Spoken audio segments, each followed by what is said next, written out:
obviously, in a period of transition, I mean, two brand new coordinators, but, or I should say also people that call in plays. Yes. How do you feel the transition has went, like just daily practice routine? Well, as you know, Dave Christensen has been in this role before. He's been a head coach, he's been a play caller, so it's nothing unusual for him at all. I think for our other situation, Coach White, he's ready for the transition, and it's probably going to be a smooth move for him, I would think. Don't lose sight of Antonio Pierce's title. All of a sudden, he becomes the head coach, assistant head coach, and that's just not a title. And I've talked to him about that. That's a part of the decision-making process and everything we do around here, whether it's practice, how we evaluate players, all that stuff. I was in that seat with Tony when I went to Tampa. And some people think, well, it's just a title. It's not a title. He's actually going to be in the room with me when I make decisions. I'll throw things off him. He'll have an input on everything we do around here going forward. So I think in all three cases, it's different guys, but they understand the culture. And you feel the players have responded? Yes, well? Yeah, no doubt. Now, obviously everyone misses Danny. I spoke with him today, and he hadn't slept. I told him, I said, hey, I'm going to just tell you, man, after that first press conference, it's all fun, and you walk in that room and you close that door, you go, woo, I got a big checklist, and we talked about some things this morning, and so, he's excited, obviously. His family's excited. We're all happy for him, but that's the way it works. It really does. When you have talented coaches, they move on and get up opportunities in this level of football. If you have talented enough players, they get to live out their dream and maybe go and play in the National Football League. So that's just part of it. Coach, why the decision, I guess, to keep internally versus kind of extend the reach? Well, the only person we went outside was Zach, obviously, but just felt like we have good coaches on the staff. And that's what you want. You're always trying to develop coaches, and you want to give guys opportunities. We are about that here, actually. I mean, whether it's players or coaches. And I've been in it long enough where you just sit there and Marvin, obviously, just visiting with Marvin as well. We've seen a lot of football in our time, and we've seen a lot of coaching changes. We've been involved in some of those ourselves. And just to think about what's best for the program, moving the culture forward, we just felt these were some good moves for us. Coach, to piggyback off that, I mean, you talk about obviously how the college game has changed. You want to promote coaches, you want to get players graduated, and if they say Yes. to the next level. But I mean, in years past, it was always the thing, oh, you can't change coordinators every year. It's bad for the quarterback. But I mean, how players in play this year and all they do. How does that help the program that you're developing? Well, I think one thing about players, they have an opportunity to kind of control their own fate too, right? I mean, when you think about these guys in high school anymore, we've actually recruited some players that have gone to 3 high schools. So moving is part of their personality now. We think 25 years ago might have affected them, but now, when I look at them, I go, I don't know if anybody stayed at one high school, and I shouldn't say that, but they move around. Well, they understand that because that's part of what they do when they get to college. Now the portal, they move around. And so now when coaches move around, it's like, well, okay, we get it. And coach will bring in another coach, and he'll be my coach. And now the thing is that with Tony here and AP here, they're established. They've been here now for 3 seasons, so there's some security there.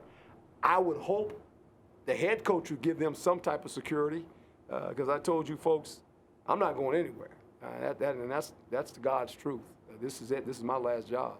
And so I think the players understand that, and there's some security there that they know coach is going to be here.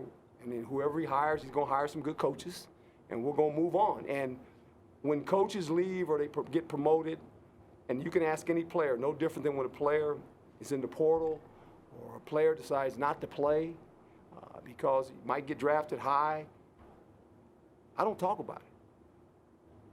I don't go in the meeting and even mention it. I talk about what we're going to accomplish today in practice. And I think every player understands that now. They've been around me long enough to say, Coach ain't going to talk about it. This is what we're doing. We're going to practice today. And this is what we're doing in practice. Give them an idea of what I want to get out of practice as a football team, and they go to work. Because they know that's me. They said, the head coach, coach ain't going to say anything.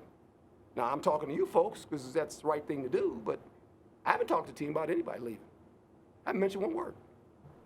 You mentioned practices, but how have the preparations been for the Sun Bowl and just preparing for Florida State? Well, I mentioned it last night on the radio show. And I told the players today it's going to be a month before we actually play a football game.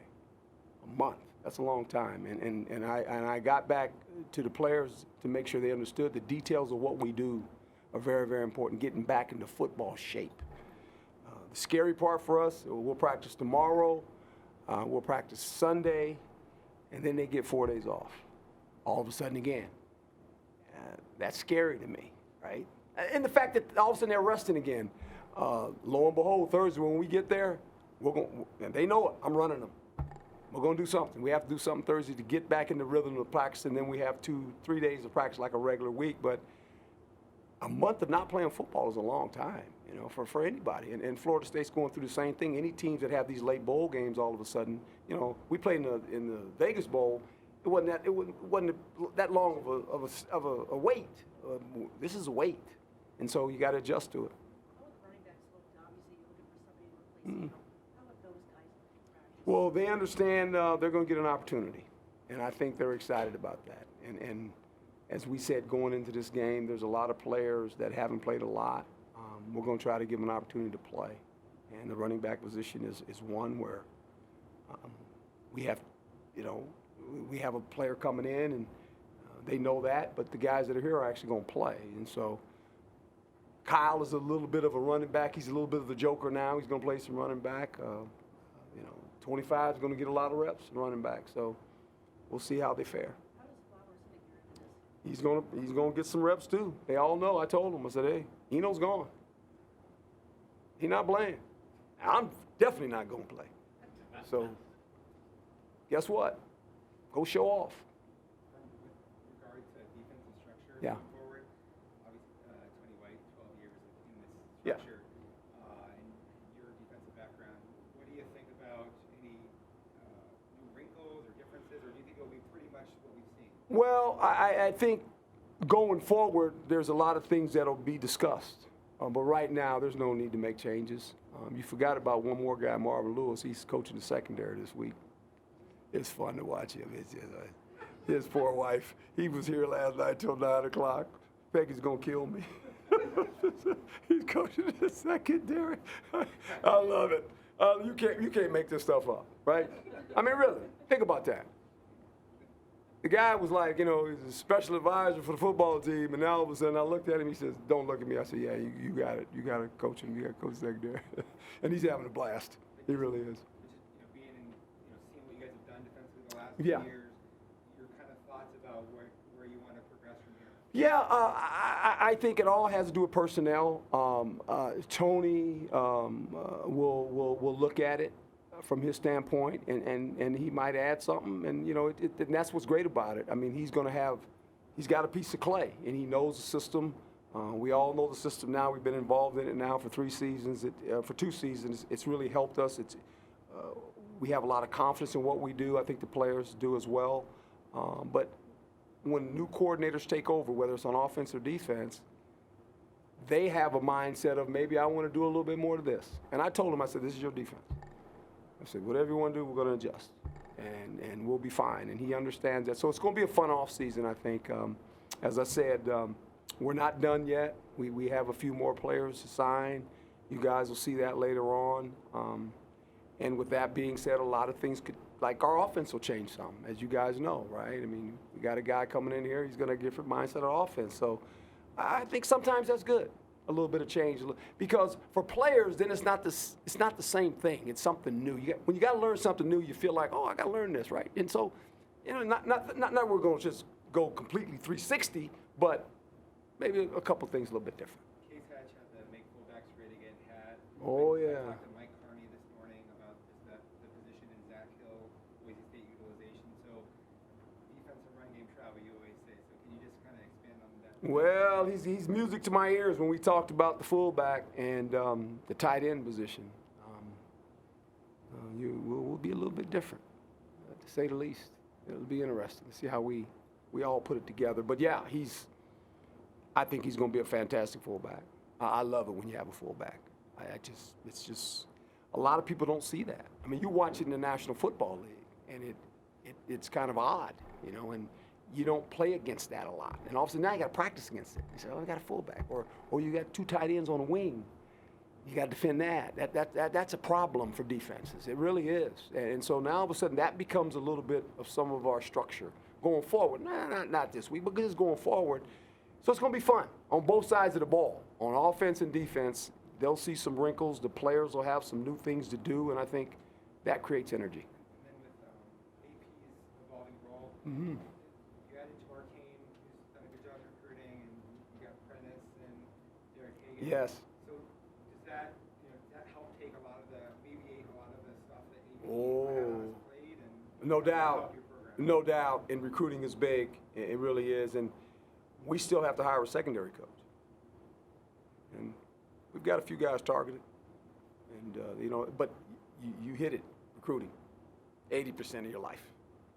And you have to have some guys that are willing to put their feet on the ground and go and grind. And we got some grinders. We do. And I think that's going to enhance our program and our ability to obviously recruit some really good players.